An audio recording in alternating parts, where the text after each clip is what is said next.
Hola amigos, hoy 26 de abril del 2026 se cumplen 4 años del primer vídeo subido a mi canal de YouTube.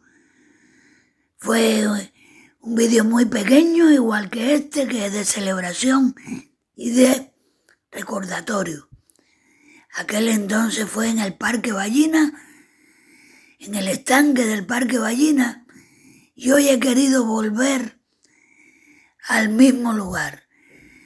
Un estanque y un parque que me han dado muchos motivos para vídeos en el canal.